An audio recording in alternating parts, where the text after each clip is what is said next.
So you build up your credit. Now you got excellent credit. Why do you want excellent credit? Now you're in the 700 club. You're looking real good. You're working extra hard. Now you're in the 800 club. But why you want to be in 800 club? What do that get you when you finally hit that peak, that top echelon? Nothing. You just get excellent credit. You don't get a parade. The Kool-Aid man not gonna come through the door or the wall to give you a reward. You know, the president not gonna call you. No athlete gonna shout you out on TV, but like, hey, shout out to the guy that got 800 credit score. Nothing happens. You get no rewards. You gotta literally make your own rewards by leveraging your credit. If you got excellent credit like that, you can make some moves. And that's what this is all about. Let's talk about it. Welcome to Level Up Finance, where we talk about money, mindset on the road to get millions. Shout out to my guy, DL. I mean, he left a comment in the comment section. He really want to know what's next after this credit situation. He was really talking about real estate. I'm going to talk about real estate, in this video too. But, everybody should have their why about building their credit, like what's the next steps? What's my end goal? And that's what this video is all about. Don't get me wrong. I definitely want to be in the 800 club. I definitely want to have supreme credit and everything like that. But what's the point of having an excellent credit if you're not going to use it? That's like having a Lamborghini, a Ferrari, a Bentley, some crazy car and never driving it. One way you can leverage your credit is through real estate. Real estate through history made the most millionaires, period. No, nothing even come close.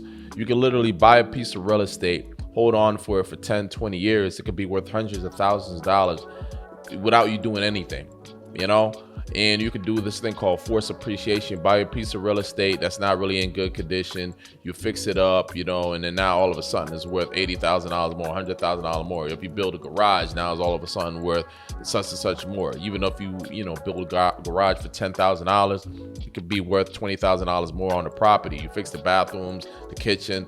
You could probably fix everything for $30,000. Now all of a sudden it's worth $80,000, $100,000 more. Watch HGTV. This happens all the time. You could be a house flipper, basically the same thing. If you have credit and money, if you have a whole lot of credit, you can get any type of loan you want. You're not really stressed about, if something goes wrong, because you can always swipe, you can always get a loan, and that's it, and you can make a big profit when it comes to flipping. Now you could do this thing called a cash out refinance. You could take the equity out of the house, put it in your pocket, but you could use that to buy more properties and keep doing the same thing over and over and over again, and making more money, building your net worth, increasing the cash flow, and having a better life on the strength of your credit. You put a little bit of money down or no money down, especially if you're getting loans and stuff like that. You put no money down, using other people's money, So when you look at, when I look at a credit card and things of that nature, I always look at ROI, return on investment on everything. Everything is ROI. Why am I getting this for? Why am I doing this for? What's the return on this later on? So that's the way you got to look at it. So real estate is not risky. It's risking anything. Show me a person that never, ever took a risk on anything, and I show you somebody that don't have nothing. Everybody, have to sacrifice, athletes sacrifice, business owners sacrifice, everybody sacrifice for that common goal to level up. And you also could purchase real estate also, obviously.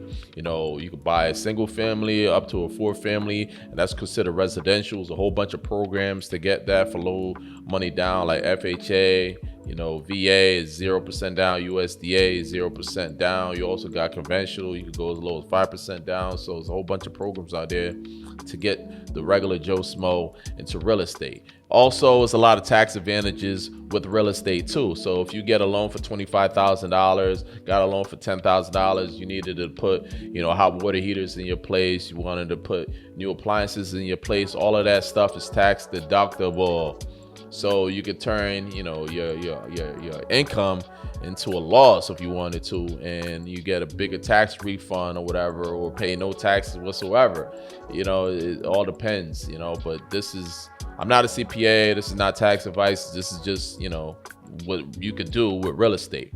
You could basically lower your tax, obligation a whole lot. Also with real estate, you could choose who you want to rent to. I rent to Section 8 people, and I rent to halfway house people. That's guaranteed money. In the recession, I mean, not recession, in the pandemic, I always got my rent. I wasn't, worried about that. And, what I want to do later on, I went to a beach house and I basically paid for $100 a day to be in that beach house. And in 3 days, it cost me over $2,100 because I paid the $400 plus some fee with Airbnb, plus a cleaning fee with the people that I was renting it with, and it came out to like $2,100. And I'm just like, wow, for 3 days, $2,100. I got to get in this business. So now I want to get into the Airbnb business and stuff like that. But real estate, you could do Airbnb, that's short-term rentals. You could rent to Section 8 people, halfway house people. You could rent rooms out. You could do a senior living facility. It's so many different things you could do with real estate. It's ridiculous. The owner of McDonald's said they not even in the hamburger business. They in the real estate business, So everybody, should want to get into real estate so they could, increase their wealth, increase their, cash flow and things of that nature, because you can manipulate the real estate how you want it. You could turn a 1-family property into a 2-family. You could turn a 2-family into a 3-family. You could do multiple things. You could build a garage with a garage apartment on top of it. There's so many different things. The sky's the limit, and you can use your credit to fund all of this. Another part of real estate is commercial real estate. This comes with big multifamilies, 5 units or higher. This comes with office real estate, industrial real estate, even retail real estate. Like you could actually own a building and say, well, CVS rents it from you, and things of that nature. So with real estate, it's all type of different, ways to make money from it. And with the commercial real estate, I'm going to leave a link in the description below. You can just check it out and look and get inspired and open your mindset. Next is business. You can literally purchase a business, cash flowing business, and make money from day one. Depending on what you like, you could look at different industry. You could buy a dry cleaner, you could buy a liquor store, you could buy a restaurant, you could buy all type of different businesses, whatever fit your criteria and what you like, you could purchase it. I'm going to leave a description I'm going to leave a link in the description below. You can check it out.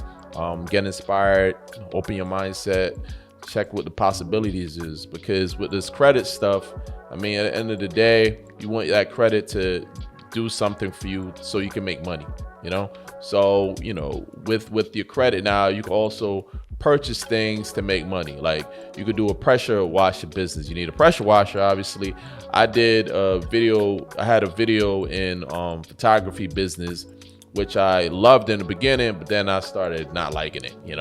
I still love taking pictures, I still love taking videos, but not for clients. It get annoying. I did weddings, I did music videos, I did a lot of portraits and stuff like that. I even took pictures of plants and things and did that also. So I got a link in the description of my music videos. I did a lot of those. Check it out if you feel like it. So I love that. It was a passion, and I turned that into my business to make money, but I end up falling out of love with it for a business, but I still love it as a passion. So if you have a passion, you could turn that into money. You probably got all the equipment and you're probably good at it. That's the number one. If you're good at something, you could turn that into a business because you know the ins and outs, the right and wrongs already, than learning something from scratch. You could learn something from scratch. You can always give yourself a skill. I have a guy that's fixing up in one of the apartments that I have right now is vacant.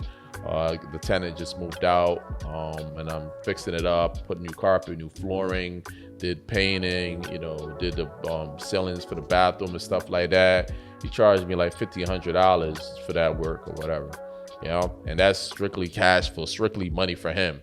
And it took him 2 days to do it. I'm going to leave a link in the description to a YouTube channel. They talked to a whole bunch of entrepreneurs that started businesses from ground zero, and they tell you what they did, and it's pretty cool. So you got a pressure washing business. It can make $8,000 a month. You got this lady, she had a candle making business. She made $300,000 in 18 months. Also a fruit truck, this guy making $54,000 a month.